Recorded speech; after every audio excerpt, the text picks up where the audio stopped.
Alô para todos, Paulo Mubarak falando. Este é o episódio número 94, quase 100. Preparem-se para o episódio número 100, ele vai ser diferente. Gravado hoje, quinta-feira, dia do trabalho, 1º de maio de 2025. E no dia do trabalho, o que a gente precisa fazer? Trabalhar para honrar o trabalho. O trabalho enobrece e dignifica o homem. Vamos começar o episódio 94 com uma pergunta.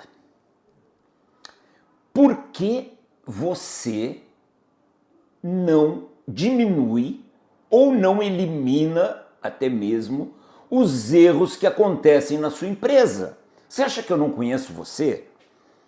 Você acha que não?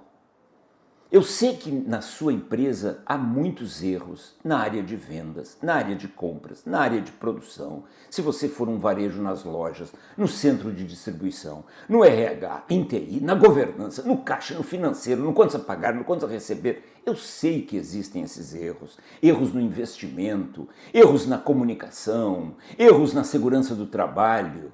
Eu sei que existem esses erros. Então a pergunta do episódio 94... ela é muito simples. Por que você não diminui substancialmente esses erros? Por que você tem erros repetitivos? Por que você repete os erros? E esse episódio 94, para dar a solução, e creia, existe solução, e ela está muito perto de você, esse episódio é dividido em 3 blocos.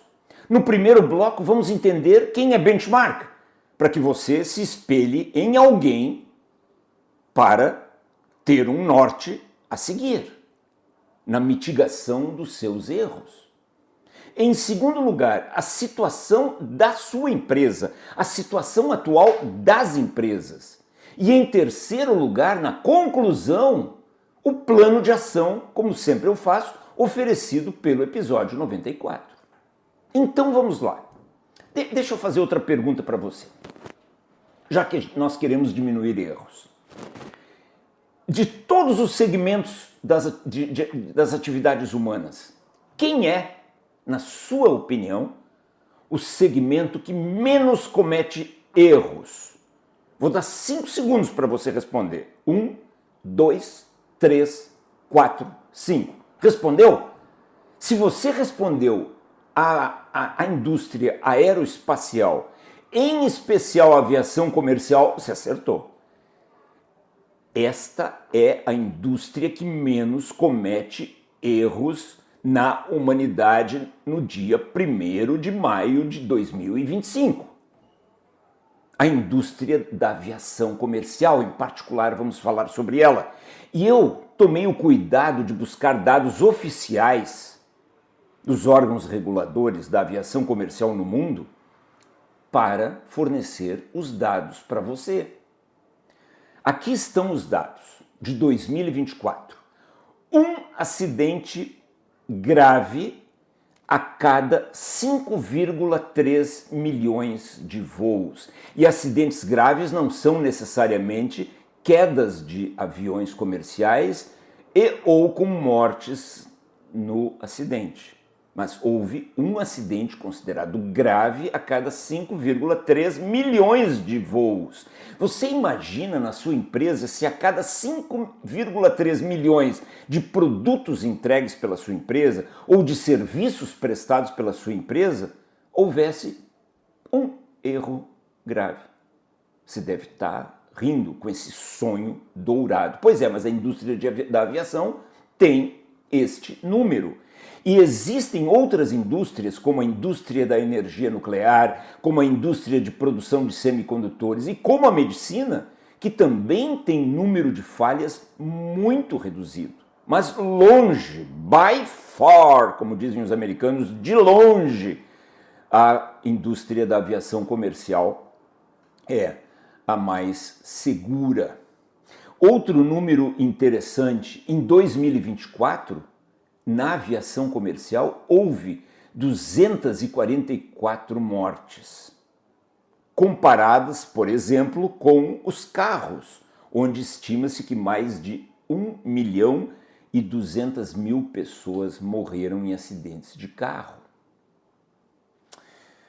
Isso você já sabe. Agora, por que a indústria da aviação e todas essas outras que eu citei, energia nuclear, medicina, semicondutores, mas principalmente a aviação, por que ela é tão segura? Por que ela comete, que é o que interessa para você, tão poucos erros?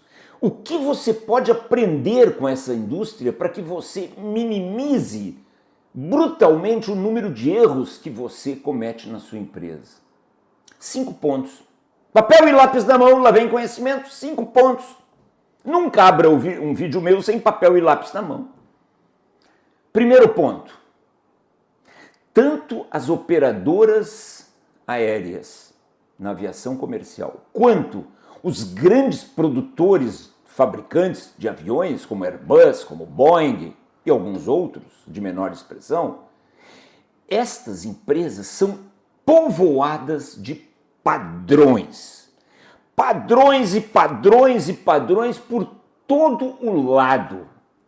E não padrões que sejam encarados como burocracia, como documentos frios, como documentos fake para uma auditoria de um cliente que pediu que você fosse certificado na ISO 9001, na ISO 22, na ISO não sei o quê. Não!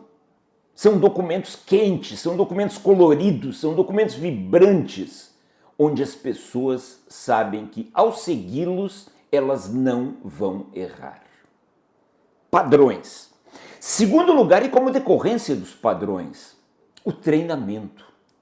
Por exemplo, um sujeito para ser piloto e entrar num voo, por exemplo, da American Airlines, ou da Air Canada, ou da Emirates, ou aqui da Gol, da Azul, um sujeito para fazer isso, ele precisa, pelos órgãos reguladores, de mais de 1.500 horas de treinamento teórico e mais 1.500 horas de treinamento prático, para daí ele poder sentar na cabine de um avião como copiloto e começar a conduzir você, a sua família, eu, aí pelos céus do nosso planeta.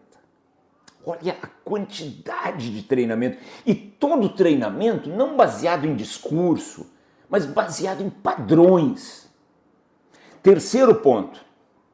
E eu quero que você não fique só babando e admirando, pô, olha o que o Mubarak está falando, olha como a indústria da aviação é bacana, olha... Não, pense na sua empresa. Gente, eu estou cansado de ir nas empresas que não tem nenhum padrão, quando tem é fake. São 2, 3 pessoas que cuidam do sistema de padronização, incomodam todas as outras e ficam correndo um dia para terem uma auditoria e não perderem um cliente importante. Isso é ridículo. Não é? Então, padrões e muito treinamento. Terceiro ponto. Ah, mas Mubarak, eles têm tecnologia de ponta na aviação. Ué, e qual é o problema? Não é para ter? E você também deve ter tecnologia de ponta nas suas áreas. Agora, para isso você precisa de dinheiro, de caixa, não da porcaria do EBITDA. Você precisa de caixa. Agora, para ter caixa, você tem que ter um padrão mental de crescimento. E como é que se cresce? Me perguntou uma vez um CEO em Goiânia. Como se cresce, Mubarak? E a resposta foi: devagarinho. Você começa a sua empresa, você vai vendendo, vai adquirindo clientes, vai melhorando o seu produto, vai padronizando devagarinho, vai fazendo caixa, não dê o passo maior do que as pernas, não crie muitas gerências, não crie muita burocracia, faça caixa, aí cresça menos, mas faça caixa. Aí você, com esse caixa, você faz investimentos saudáveis, sem contrair dívidas impagáveis, aí você volta a ter um crescimento, você vai como uma rampa, uma escada, você tem um degrau, aí tem uma subidinha, aí tem um degrau, o degrau é a rotina, a subidinha é o investimento, mas é um degrau, não é uma rampa. Quem tentou fazer uma rampa se ferrou e feio. Então, terceiro lugar, você precisa de boa tecnologia. E para isso você precisa caixa, e para isso você precisa ter a cabeça no lugar, não seja um CEO bobão que quer crescer tudo em um ano. Quarto ponto. Você precisa, através da repetição, através da missa, através da comunicação, através do próprio treinamento, através do RH, através do CEO, através dos líderes, você precisa implantar a cultura do não podemos errar. Ah, mas é difícil, 100% das... Eu não estou falando que você precisa ser perfeito, eu só estou falando que você precisa evoluir todo dia. Todo dia tem que ter um sujeito a mais evangelizado na sua empresa. Doutrinado na sua empresa. Você não pode errar, cara. Porque se você errar, você vai causar prejuízo no caixa, você vai colocar um pai de família na rua, você vai matar alguém ao seu lado, você vai prejudicar um cliente. Você não pode errar. E quinto e último ponto. Obsessão por não repetir o erro. Apesar de ter padrões, apesar de ter treinamento, apesar de ter tecnologia de ponta, apesar de ter a cultura do não errar, caem aviões. Existem erros graves em aviões. É verdade que 1 a cada 5,3 milhões de voos, como foi em 2024 o dado fornecido pelas agências reguladoras do mundo inteiro. Mas o erro acontece. E aí você tem que honrar aquele erro, honrar aqueles que foram prejudicados com aquele erro, honrar. Você sabe o que é isso? Honra. E aí você faz um estudo profundo das causas, faz um plano de ação para nunca mais cometer esse mesmo erro e este aprendizado você coloca no padrão. Essa é a nobreza do padrão. Você precisa honrar as perdas humanas e materiais que você eventualmente tem com um erro. E a maneira de honrar o prejuízo que um erro traz é você não repeti-lo. Vou repetir essa frase. A maneira de você honrar os prejuízos humanos e financeiros que um erro traz é não repeti-lo. Escreva essa frase numa cartolina e bote na sua cara toda vez que você acordar e vai lavar o rosto no banheiro. Esse é o primeiro módulo. Porque a indústria da aviação e algumas outras são tão melhores do que a sua na execução de erros. O segundo bloco qual é? Muito bem. O que acontece na sua empresa? Eu já sei o que acontece na sua empresa, eu conheço você. Você, em primeiro lugar, tem problemas diários em todas as áreas, ou não tem? Você sabe que tem. Você tem problemas em vendas, em compras, na produção, em TI, em RH, na logística, na governança, blá, blá, blá. Tem, né? E a sua empresa continua rodando. Por quê? Porque esses erros diários, soluções são encontradas, não são? Às vezes soluções paliativas, às vezes soluções muito boas, mas soluções são encontradas. Outro ponto, vem uma auditoria na sua empresa, auditoria de um cliente, uma auditoria interna, uma auditoria externa, e aí a auditoria aponta falhas na sua folha, aponta falhas em compras, aponta falhas no reconhecimento do faturamento, no cut-off em vendas, aponta falhas na produção, aponta falhas aqui ou ali, abre não conformidades da auditoria, apontamentos de auditoria e você resolve. Soluções são encontradas. Terceiro, se você está num estágio mais evoluído, você trata não conformidades. Você tem um sistema formal que muitas normas, aliás, todas as normas exigem, de tratamento de não conformidade. Você registra falha, você estuda as causas, você busca solução, beleza?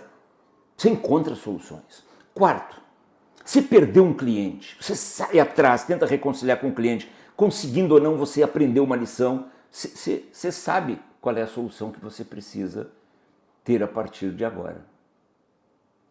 Outro ponto, você contrata consultorias como a minha, consultorias especializadas numa área ou outra da empresa. Essas consultorias trazem novidades para você, trazem ferramentas que você nunca viu, trazem conceitos que você não conhecia. Você aprendeu. Agora, para onde devem ir todos estes aprendizados com os erros, com as não conformidades, com as auditorias, com os consultores, com a perda de clientes? Para onde, meu amigo, você deve colocar todo esse aprendizado que você está tendo? Para o padrão. O padrão é o centro, o padrão é o cerne, o padrão tem a nobreza de abrigar todo o acervo técnico de uma empresa. E você veja que situação triste. eu frequentemente encontro empresas que, por exemplo, contratam de fora da empresa um novo gerente de vendas, um gerente de produção, um gerente de manutenção, um gerente de exportação. E esse gerente vai começar na área na mesma situação de conhecimento que a empresa estava há 20 anos atrás. Por quê? Porque nesses 20 anos a empresa aprendeu, mas não registrou. Teve turnover, se perdeu. Lembram o meu episódio 86, 87? Procurem aí e assistam. O se perdeu. Você não registrou nada, que triste. 20 anos depois você está na mesma, ou até está pior, porque você está mais endividado, porque os erros custam dinheiro. Eu perguntei esses dias numa empresa, uma tarefa simples, mediana, de mediana complexidade. Quantas vezes uma pessoa precisa fazer até que minimamente ela consiga fazer essa tarefa corretamente, de forma segura, estável e capaz? Aí o pessoal ficou pensando, digo, vocês não sabem? No mínimo 100 horas. 100, uma centena, 100 de horas. No mínimo. E às vezes eu vejo pessoas que criam um padrão, aí não ficou bom, aí elas dizem, isso aí não é para mim, ou um plano de ação, ou um tratamento de falhas, uma análise de causas, um planejamento estratégico, uma análise de caixa, uma análise de balanço. Mas você fez uma vez, umas tarefas simples, medianamente simples, no mínimo 100 vezes você tem que repetir, repetir, repetir. Mas para isso você precisa ter honra. Para isso você precisa estar, lembram, obcecado, com o pico da vontade. A obsessão é o pico da vontade. Você tem vontade de algo, mas daí você tem uma vontade lá em cima. Isso é obsessão. É isso que leva uma empresa a ser próspera, a ser grande, um profissional como você, a ser o cara, um cara respeitado, com uma baita reputação. Você precisa repetir e aprender, e errar, e se frustrar, saber lidar com a frustração, e escrever no padrão, e repetir conforme o padrão, cumpre o padrão, melhora o padrão, faz o padrão, cumpre o padrão, melhora o padrão. É assim que se procede. Esse é o segundo bloco. Vamos para o terceiro bloco, a solução. Conclusão! Qual é o plano de ação oferecido pelo episódio 94? É um plano de ação dividido em duas tarefas. A primeira, se você não tem um sistema de padronização, crie um, contrate uma consultoria como a minha, como outras, e crie o seu sistema de padronização, que acompanha treinamento, que acompanha perfil, que acompanha descrição de cargos, que acompanha auditoria interna. Crie o seu sistema de padronização, crie o acervo técnico da sua empresa. Não passe por essa triste situação de estar com uma área de manutenção, uma área de exportação, uma área de vendas, uma área de compras, uma área de produção, uma área de logística, uma área de RH, na mesma situação ou até pior do que você estava 20 anos atrás, você não evoluiu nada. Se você é o CEO e está me ouvindo, e isso vale para a sua empresa, você é um incompetente, você deveria ter sido demitido há muito tempo. Você não se preparou para a sua função. E faz parte da sua função reconhecer a importância de um sistema de padronização.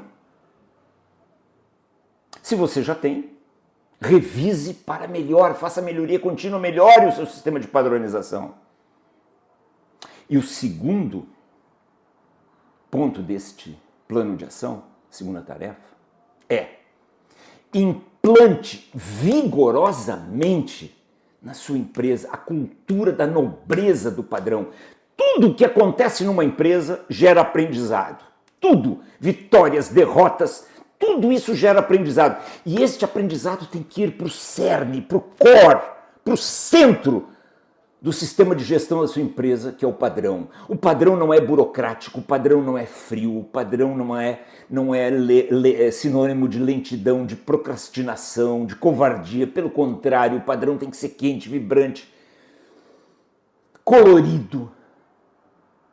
Colorido significa nós somos curiosos, nós temos obsessão por aprender, por não repetir erros.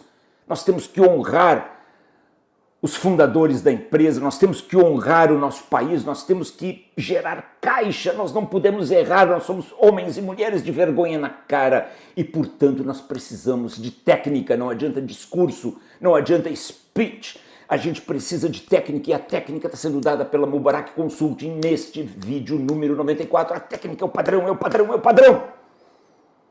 Então crie essa cultura, amplie massivamente a comunicação, os treinamentos, o papel da liderança, o papel do CEO, o papel do RH, esteja nas áreas conflagradas, na produção, em vendas principalmente, no mercado, fale de padrão o tempo inteiro, mas dessa forma linda, produtiva e próspera do que é um padrão. Proteja a sua empresa, e uma empresa é protegida quando ela tem padrões. Paulo Mubarak gravou o episódio 94, em 1º de maio, Dia do Trabalho de 2025.